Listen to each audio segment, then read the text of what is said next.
Good morning. It is Friday. It is time for the Friday Grief Chat, and it's been a week. I'm Jill. I'm That's Deb. Deb. Hey, thanks everybody for understanding last week. I hope some of you got to see pictures on my page. It was a much needed, wonderful vacation. And I made a new friend too, who's fits right in with Jill and I. Yeah, Nice. It looks so peaceful yeah. and so Same beautiful sense and of so humor. restful. Yeah. Oh, mine's Yes, coming. it really was. We did not stay. I mean, what was more important? Uh, Doing what we had set out to do or staying in nice hotels. We paid the going rate for that time of year, and they were 2-star and they were clean. And only one time did I have to say, okay, we need to go to the gas station for coffee for me. So, yeah, when gas station Nice. coffee is better than hotel coffee, you know. Yeah, you do Well, know. Yep. Jill and I have some We have thoughts. we have thoughts, we have feelings, and I'm sure you do too, because we, out of since what was the survey from 2017 through 2000, I don't remember the dates, but we are the country with the most school shootings, We're the top of the country with list. that has to And it's use not, this week's, not 2 years ago. And most countries don't even have those words. they don't. And it's not that other countries don't have school shootings. Or However, so we violence. can't say we're the only country that has school shootings or violence. Hmm. We have by over 200 more in the same amount of time that other countries have. And that includes Russia, some African countries. It's like, what is it that we need to do? Stopping all the guns? No, other countries have guns. What is it that happens in this country? We want to know your thoughts. What is it that happens in this country that makes it different? And Jill, if I can continue, Yes. he, I am paraphrasing what our Health and Human Services secretary said. He goes, well, we're looking into everything. And because I checked this on Snopes too, what was said is we're checking into everything. We know SSRIs and other drugs causes uh, suicide and homicidal ideation. And I, I join with the senator from Minnesota or Michigan who said, you need to resign. Go to that yeah, school and tell them that an antidepressant killed children, yeah, not a yeah, gun. yeah. And the fact that this person that murdered with their mind and their gun, murdered people, let's just say people, uh, the fact that they're trans, no, this is not true about all trans. This is not true about this. This was a Actually, disturbed human being and yes. one of the people investigating said this person hated everybody equally and And what wanted to see children suffer. That was the goal. and what I have not looked up on Snopes yet is there were things written on the gun, Yeah. on the little gun. And that is a Snopes thing. And I like to, I didn't double check something before. And the minute someone said this is not true, blah, blah, blah, I just took the whole post down. Yeah. I do not want to be a purveyor of untruth or what I call shared realities. Now, whether you choose to believe that reality, nonetheless, these are the facts and not just facts by perspective. What's These important is that we just lost 2 children and 17 more were shot, and they were in school.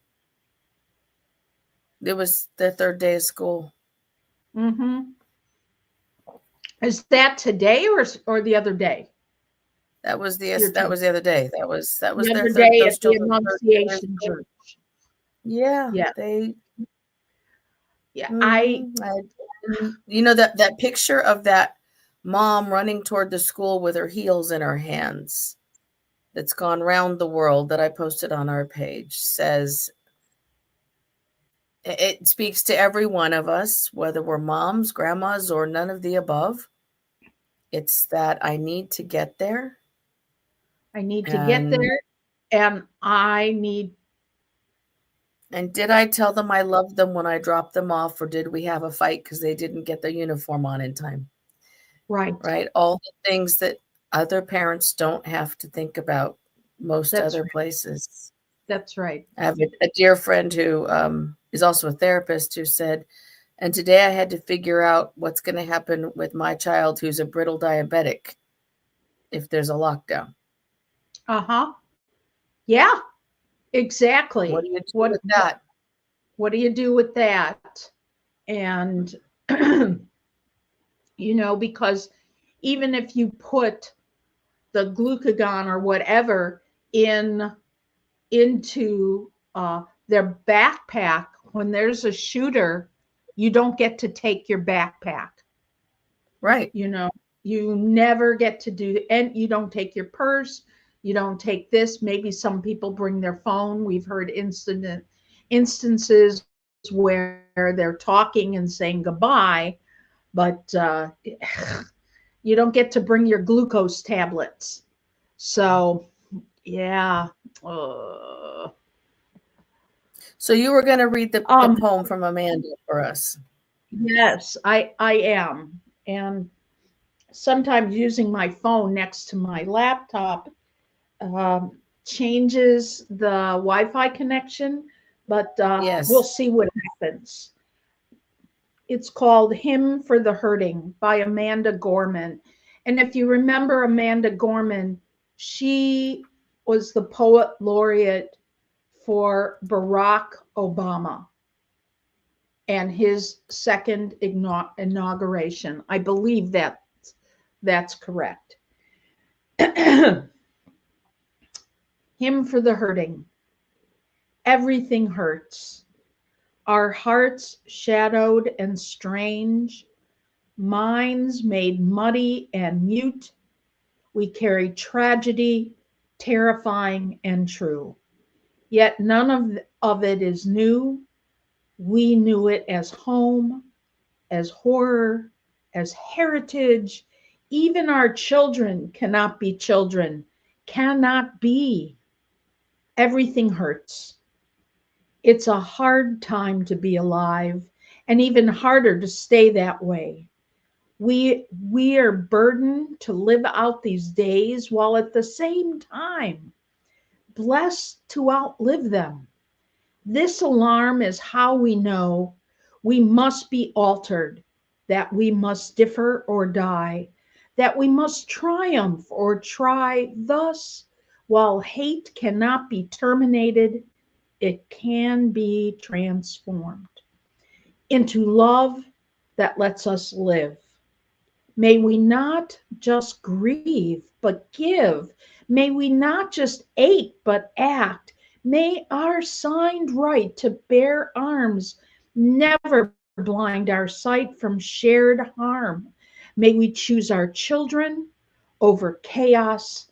May another innocent never be lost. Maybe everything hurts, our hearts shadowed and strange, but only when everything hurts. May everything change. Once again, Amanda Gorman. And thank you for the hurting. We'll hurt again. We'll be reminded again. And in this chaos of administration, it is pure chaos. Yeah. And that's their aim. We are going to continue to have these as long as we have the situation we have in this country with guns. And you and I are both from gun country, and guns are not unknown to us. No. Yeah, Leah Gomez, it is a profound poem. It's just, we're going to continue to face this. Yes. We will continue to see these. And those who have faced this before, the Stony Brook parents came forward yesterday. Oh. And it's close to their anniversary. And the kids from Florida stepped up yesterday. And the Columbine kids stepped in. Yes. And people who'd been in other shootings stepped forward. The Vegas survivors, the ones from the synagogue. There are so many because we've had so many. We don't even have. It's not that we have just a few. We have hundreds per year. And it re-traumatizes those. It does. And it's like the tip of the iceberg. It's think of it as, to our listening audience, when you have a cavity deep inside, or you have a toothache, if there is air or cold or hot, it sends something right down to that nerve. And you go, oh my God, like that. That hurts. That's what happens in these kind of grief situations. Just because it was a long time ago, and one of the first with Columbine, doesn't mean when they read, hear, observe on the news a shooting, what happens is it's that tip, and it sends that rocking all the way to their core.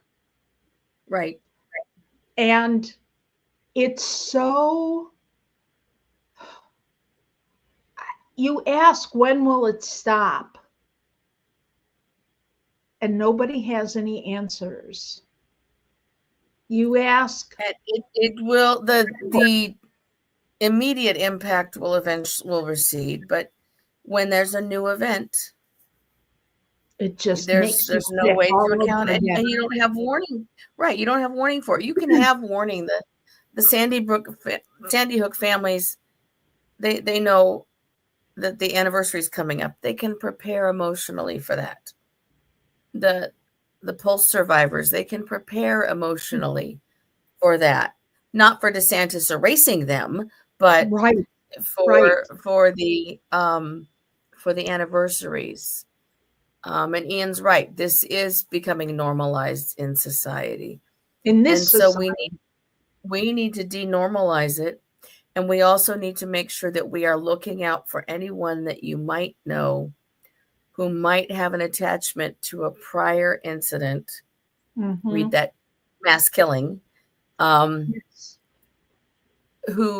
is quietly being destabilized, who is quietly pulling in, who is quietly reliving those moments, and doesn't want to bother anyone because this isn't their shooting. This is someone else's shooting. Right. Just saying those words is so wrong.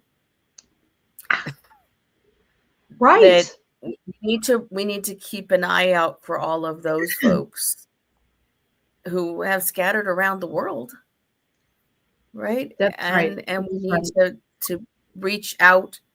You don't have to say, how are you doing? Because that's not a helpful thing to say. Generally, it's, hey, you know, it I'm was a thinking terrible week. about I'm you. thinking about you. Right. Is I'm here for you. Yeah. How can I help? Let me just drop a coffee off for you, okay? Yeah. Yeah. Think Or a cup of ahead. tea. Yeah. Yeah. Not how can I help, but sometimes I ask that because people are different and they Right. want, I, I just need you They to need listen. acknowledgement. Right. Acknowledgement that this is something. And, you know, I think this has happened to a few of us here where someone close to you was murdered and their name is all over the TV. Right. And when you have a name like Epstein, which was my maiden name, so it was my cousin when I was in my 20s, I still feel for people when there is when their kid is murdered, you know, or their name for whatever reason is splattered, and it feels splattered Right. all over the TV and social You can't media. get away from it. Yeah. No, no, and it's odd. It's just odd. And to keep in mind that now that we have lived in social media for all these years, all of those folks then have an automatic reminder every year about the Oh, anniversary, because social media never lets you forget. Although some of them now have let you have a block the date feature. So you really yes. have to block everything for 5 to 10 days so that you're Hmm. not overwhelmed by those things. Right? And let's take it a step further. And what Jill is saying is an anniversary of anything. And so let's say it's not just a death. Let's say uh, it was a divorce. It was an estrangement. This was your last good Christmas together. This was your last good moment together. Oh, this is before I found out they were having an affair. This is before, you know, the big accident. Everything when it's a huge loss, because this program is about losses and redefining losses and giving people Naming them. words to develop, yes, to name the loss. And how can you, and Jill and I are talking about things that people don't want to talk about. That was the whole purpose, right? When we started, let's bring our knowledge base and our gift of boldness in society of talking about what people don't want to talk about, but it needs to be talked about because that's healthier. People will It's say, much why do you have healthier to and it talk about helps people have unpleasant words. things? Right. Right. We have to give Yes, people the words yes. to talk it through. And with with these events, like we've had this week and like every other week, we Mm-hmm. have video clips, we have the stories about different folks. We need to give rise to talking about the impact of living in a world where this just doesn't stop, and where these events rolling You over know, us one after another should not be normal and can be overwhelming.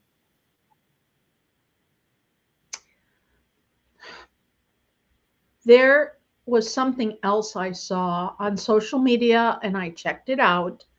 There is a Californian Republican senator that on his platform,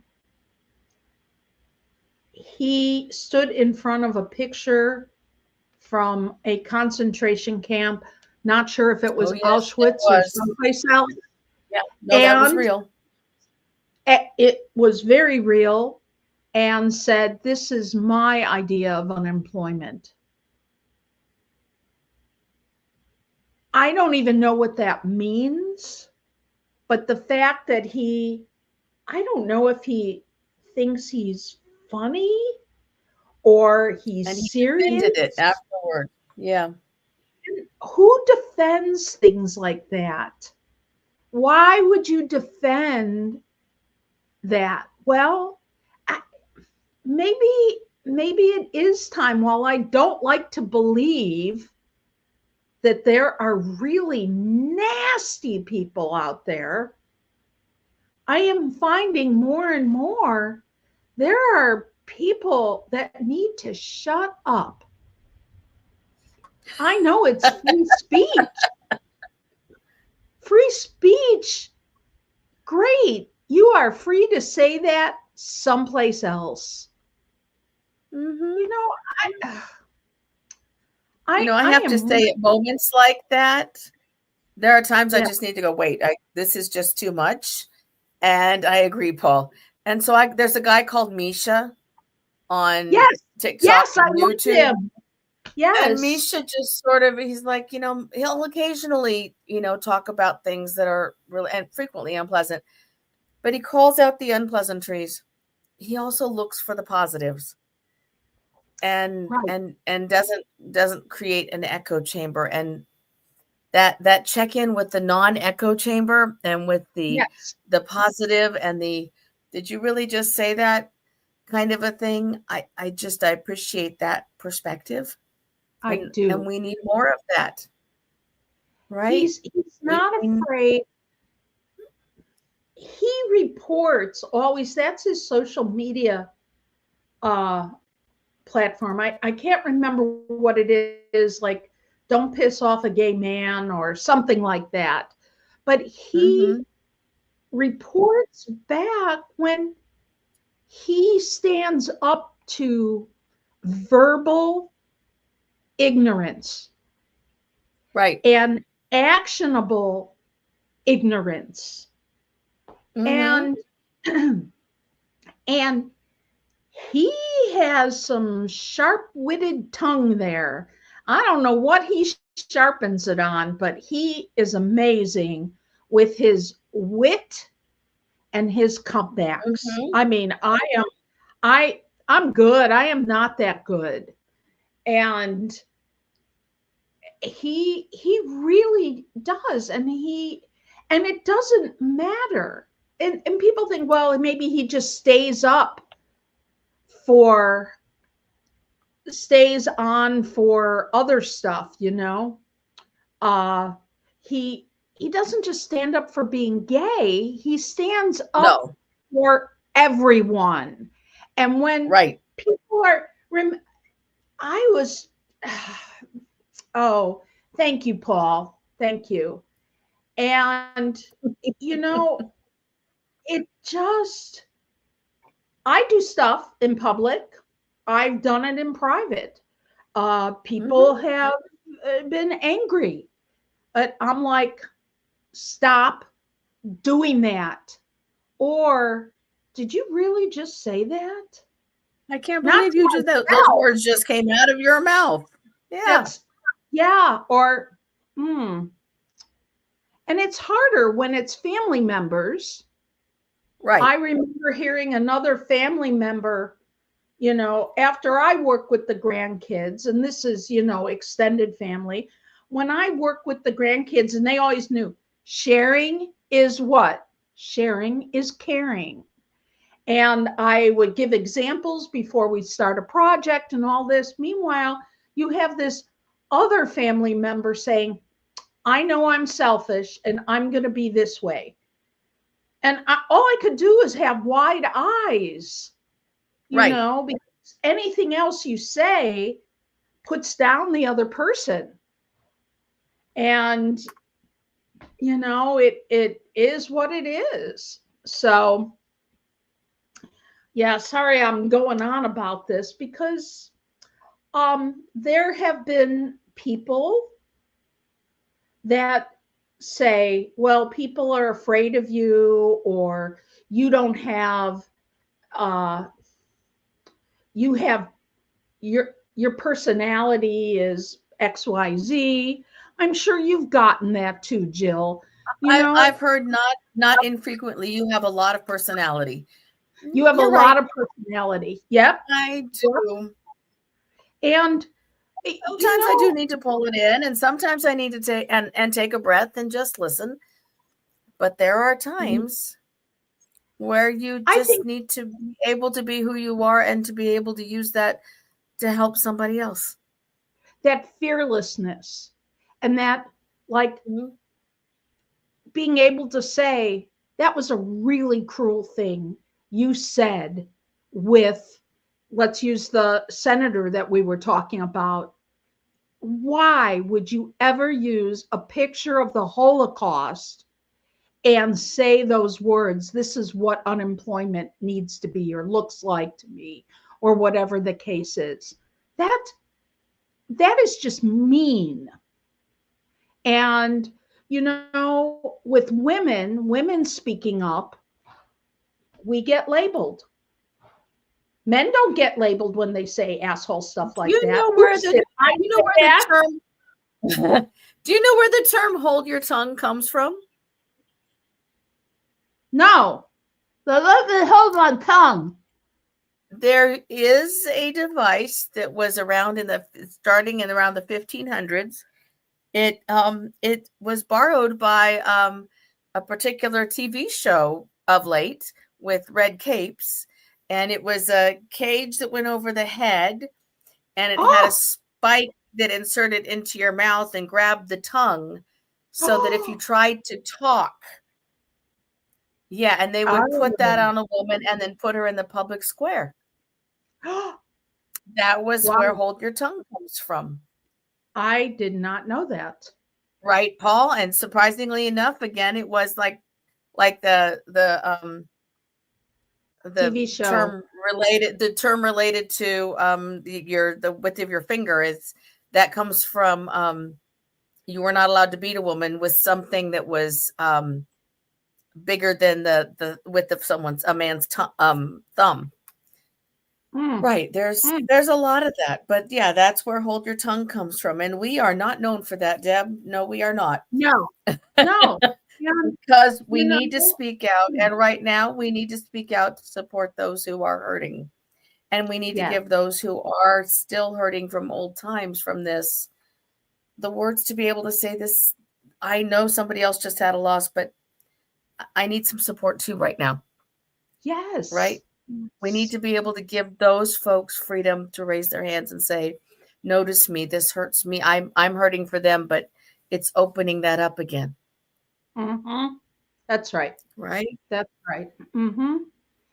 And we need to also be able to shut down the people who are saying the stupid stuff. The stupid shit. It needs to stop right now. And yes, I said that. I join you. Thank you. I don't feel alone for saying no, for not holding my tongue. Right. Especially not after the pictures I sent you this morning. Oh my gosh. Yeah, Jill and I send little texts back and forth. And these are the kinds of things you don't necessarily share public, but you do share. You're not posted anywhere. Because you would be, you just, Well, I had no idea bugs could engage like that. Well, that's nature. And the more we accept what happens in nature, maybe people can accept and talk about those things in public. But no, never talk about, and I believe George Carlin said, here are the words, 7 words, which I will not say, that you never say on radio or TV. And now I think, well, it depends what channel. That's what you exactly don't right. hear on And on our channel, we say Yeah. all the words because sometimes they're We say all necessary. the words. We say all the feelings. We know sometimes you just need to get it out. Someone wrote on Facebook today, I just can't do this one more time. And then she said, there, I got it out. I'm okay. Which is different than just, saying, oh my God, are you having suicide ideation? Shut up. Look at the bigger picture. Look what a person did right. Look at their actions. I think actions and words speak the loudest. Yeah. Right. All right. Well, my dear, I just want you to know, for people who are watching, I often say when you have some sort of operation and they're removing something in your body, you should always thank it. So right before the Versed kicked in, I thanked my lens in my eye for letting me see for 69 years. And in case anybody, because I didn't want any, Daniel, we already addressed the pain. We're wrapping up now, but thank you for listening. We I thanked that lens, and it turned out the first cataract surgery was a breeze. So I hope everybody. Yeah, but I thanked my lens. And then I found out how they take it out. And that I will not repeat on here. No. And if I ever have that surgery, I will be asleep. Thank you so much. Yeah. Yes. So thoughts go out to everyone in all the places impacted by this week. Thoughts also going out to friends and family who are recovering from various illnesses and surgery this week. And we will be back here next week. And hoping for a brighter week. Everyone be safe over the Labor Day weekend. If you're here in the United States, take care of yourself, take care of those you love, and we'll see you back here next week. That sounds great. And Deb will see us better because she has a new lens. Bye, everybody.